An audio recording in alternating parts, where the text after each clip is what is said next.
நிச்சயமாக ஆனந்தி. தென்காசி மாவட்டத்தில் தொடர்ந்து பெய்யக்கூடிய சாரல் மழையின் காரணமாக குற்றால அருவியில் வெள்ளப்பெருக்கு ஏற்பட்டது. இந்த வெள்ளப்பெருக்கு காரணமாக சுற்றுலா பயணிகள் குளிப்பதற்கான தடையானது விதிக்கப்பட்டிருந்தது. தற்போது இந்த வெள்ளப்பெருக்கு குறைந்த நிலையில் மீண்டும் குளிப்பதற்கான அனுமதி வழங்கப்பட்டுள்ளது. அதாவது தென்காசி மாவட்டத்தில் கடந்த 2 தினங்களாகவே பருவமழை தீவிரம் காரணமாக தென்காசி மாவட்டம் மட்டுமல்லாது மேற்கு தொடர்ச்சி மலைகளின் உட்பகுதிகளிலும் தொடர்ந்து சாரல் மழையானது பெய்து வருகிறது. இந்த தொடர்ந்து சாரல் மழையின் காரணமாக தென்காசி மாவட்டத்தில் உள்ள புகழ்பெற்ற சுற்றுலா தலமான குற்றால அருவிகளான குற்றாலம் மெயின் அருவி, ஐந்தருவி, பழைய குற்றாலம் உள்ளிட்ட அனைத்து அருவிகளிலும் தண்ணீர் வரத்து அதிகரித்து வெள்ளப்பெருக்கு ஏற்பட்டது.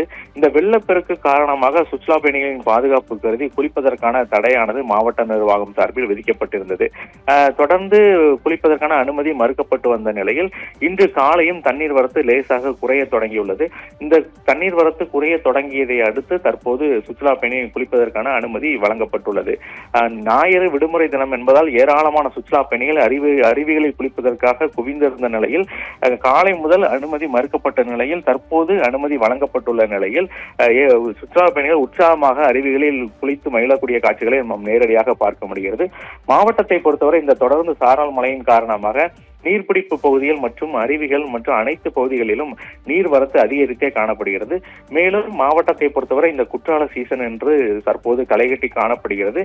மாவட்டத்தில் தற்போது இதமான சூழல் மற்றும் குளிர்ந்த காற்று, அவ்வப்போது சாரல் மழை என வார விடுமுறை தினத்தை சுற்றுலா பயணிகள் குடும்பத்துடன் உற்சாகமாக குளித்து வருகின்றனர்.